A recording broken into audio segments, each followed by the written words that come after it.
नमस्कार, मैं ऋचा सिंह और आप देख रहे हैं सी न्यूज़ भारत। भारत देश विविधताओं का देश है। यहाँ हजारों जनजाति, हजारों तरह के रीति रिवाज हैं, लेकिन हैरानी की बात तो यह है कि आज भी कई जनजातियां गुमनाम हैं, जो अपने अस्तित्व की लड़ाई लड़ रही हैं, जो सरकारों से चीख रही हैं, चिल्ला रही हैं कि हमारी ओर भी ध्यान दो। ऐसी ही एक जनजाति है घुमंतू जनजाति, जो हरियाणा में अस्तित्व की लड़ाई लड़ रही है। सरकार भी कई दावे करती है कि इस जनजाति को मुख्यधारा से जोड़ा जा रहा है, लेकिन सच्चाई क्या है ये हम आपको बताते हैं। घुमंतू जाति के गरीब परिवारों को उनके पुनर्वास के लिए घर बनाकर उनके उत्थान की बात की जा रही है, लेकिन सच ये है कि उनका घर छीना जा रहा है। कैसे, देखिए इस रिपोर्ट में। साहब हाथ जोड़ती हूँ, हमारा घर मत उजाड़ो, ये कहती हुई दिख रही है एक लाचार महिला जिसका घर उजड़ गया है। एक तरफ केंद्र सरकार भी घुमंतू जाति के गरीब परिवारों को उनके पुनर्वास के लिए घर बनाकर उनके उत्थान की बात करती है, ताकि उन्हें समाज की मुख्य धारा से जोड़ा जा सके। लेकिन वहीं दूसरी ओर रेवाड़ी का जिला प्रशासन गांव के पंचायत घर में 20 वर्षों से बसे बसाए घुमंतू जाति के गरीब परिवार का सारा सामान सड़क पर फेंककर उन्हें एक झटके में बाहर का रास्ता दिखाकर सरकार की महत्वाकांक्षी योजनाओं को पलीता लगाने से बाज नहीं आ रहा है। अब ये गरीब परिवार अधिकारियों के आगे हाथ जोड़कर गिड़गिड़ा रहा है, साहब हम पर रहम करो, हमारा घर मत उजाड़ो। जिला रेवाड़ी के गांव बाहमड़ निवासी घुमंतू जाति की छटंकी ने बताया कि वो गढ़िया लुहार है और लोहे के औजार बनाकर अपना गुजर बसर करते हैं। करीब 20 वर्ष पूर्व कुछ अराजक तत्वों ने इनकी बैलगाड़ियां जला दी थीं, जिसके बाद जिला प्रशासन ने गांव के पंचायत घर में इन्हें रहने के लिए जगह दे दी। लेकिन 2 दिन पूर्व अचानक पुलिस प्रशासन इनके घर पहुंचा और बिना किसी नोटिस के इनके घर का सारा सामान घर से बाहर फेंक दिया और फिर कभी यहां ना आने की हिदायत दे डाली। पीड़ित परिवार ने बताया कि उन्होंने पुलिस प्रशासन व अन्य प्रशासनिक अधिकारियों से अपील की कि 6 जुलाई को इनके बेटे की शादी है, तब तक इन्हें इसी जगह रहने दिया जाए, लेकिन किसी ने इनकी बात नहीं सुनी। उनका ये भी आरोप है कि इन्होंने बेटे की शादी के लिए किसी से 20,000 रुपए उधार लिए थे, वो भी घर का सामान बाहर फेंकते वक्त गुम हो गए।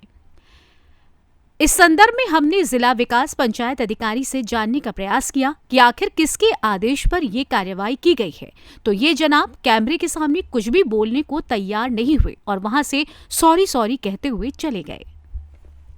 हमारे बर्तन भांडे फेंक दे, नींबू पानी करे साहब, ये नींबू पानी तो पी रहे थे हमने, तो नहीं 20,000 रुपये हमारे संदूक में किसी सरपंच के इसी गांव बामड़ में उधार ले आए थे, शादी के लिए हुआ संदूक में धरे थे साहब।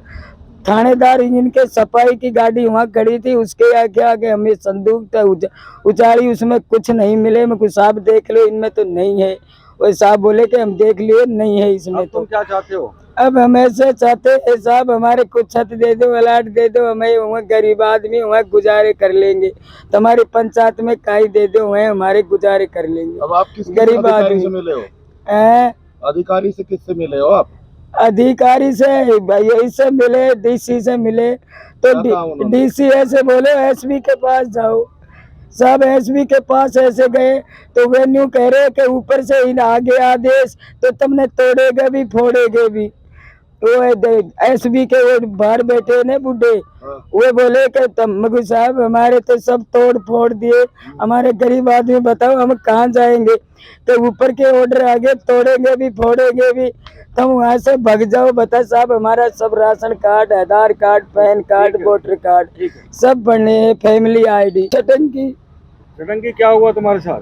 पहले तो साहब 2 साल पहले तो हमारे गाड़ी जला दी और हमारा कुछ नहीं करा, और अब साहब हमारा अड़ंगा तोड़ फोड़ दिए। सरकार हमारे चौक वाले आए, वीडियो आए, हम घर पे आया तो हमने ऐसे बोला बाहर निकलो, तुम्हारे 1-2 थप्पड़ तो उसने ऐसा सच्चा ने मारा, 2 थप्पड़ सरपंच ने मारा कि बाहर चले जाओ यहाँ से, नहीं तो तुमने और मारेंगे। हम बामड़ में रह रहे, हमारा Aadhaar card, PAN card, voter card, family ID, ration card हमारे सब बने, हमारी कोई पूछ नहीं ली है। सब हम गरीब आदमी रह रहे थे आप? हम पंचायती में रह रहे थे। पंचायत घर में हम पंचायत घर में रह रहे थे बामड़ में। हम कितने साल से रह रहे थे? 22 साल से 20 साल 22 साल से रह रहे पंचायत घर में। पंचायत घर में 4 साल से प्रशासन घेर का आया सर। नहीं प्रशासन से किस वजह से? जो हमारे गाड़े जला दिए थे, हमारे गाड़े जला दिए थे ना, जब प्रशासन हमने भीतर विवाह करके आए थे पंचायत घर में, फिर ने बोले कि पंचायत घर में तुम्हारा गुजारा करो, तुम्हारे गाड़े गुड्डे जला दिए, तुम्हारे पंचायत घर में गुजारा करो। फिर हमने अब पंचायत घर में से हमारे तोड़ फोड़ दिए। ऐसे बोले हमारे लड़के की 6 तारीख की शादी है साहब, हमारे को रहने दो। कि नहीं, हम शादी शुदी नहीं मानते, यहाँ से बाहर निकलो साहब, हमारे कि में थोड़े बहुत पैसे से वो लेने दो। कि नहीं, भीतर नहीं घुसना, तुम बाहर जाओ। 2 थप्पड़ सरपंच ने मारे, 2 थप्पड़ इंचार्ज से। धर्मवीर गबरू, उसने गबरू कहता है, धर्मवीर भी कहता है। यार इंचार्ज है अपने कसोले के दबने पर थाने के सरपंच यहाँ बामड़ के, उसी ने हमने वोट भी दिए, वे हमारी सहायता भी नहीं करे। पुलिस ऐसे बोली कि यहाँ से चलो, यहाँ से हम नहीं रहने देंगे साहब। हमने क्या इंसाफी करी, हमारे लड़के की शादी है साहब, तब हमारे कोई डंडा ले के आए हमारे कने कि निकलो साले, नहीं तुमने जानते मार देंगे। तुम्हारा क्या चीज तोड़ी? कुछ नहीं माई। मैंने बोला भाई बाबूजी हमारे लड़के की 6 तारीख की शादी है, हमको 6 तारीख के बाद शादी बाद हम आप गेरों को जहाँ चल जाएंगे। 20-25 लाठी लेकर आए बड़े बड़ी, और 4 लेडीज, बेचारी लेडीज कुछ नहीं कहा। 2 तो थप्पड़ मारे सच्चे ने, 2 मारे सरपंच ने। हमको बाहर हाँ मारी सर, हमारी हमने बाहर काट दिया। फिर हमारा लगता है ना, मेरा कुर्ता पजामा वो भी नहीं लेने दिए। फिर मेरे लड़के का छोटे का आकाश का फोन खोस लिया सफाई ने, ओमकार ने। फिर ये बूढ़ी हमारी फोन लाई। जब फिर हम यहाँ आए, यहाँ के देख के हमने यहाँ खूब तरह करीब नहीं, हमारी कोई नहीं सुनाई गई। हम कल से पड़े। तुम्हारे गाड़ों में किसने आग लगाई थी? पहले गार्डन में लगाई थी एक सुरेंद्र, अबलू, कृष्ण और प्रीतम। इसने हमारे अधिकारी से मिले हो आप?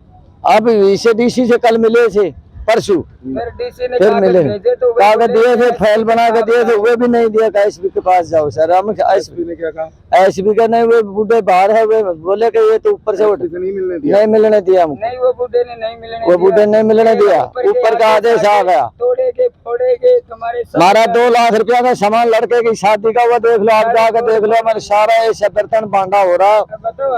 आदमी कहाँ जाएंगे?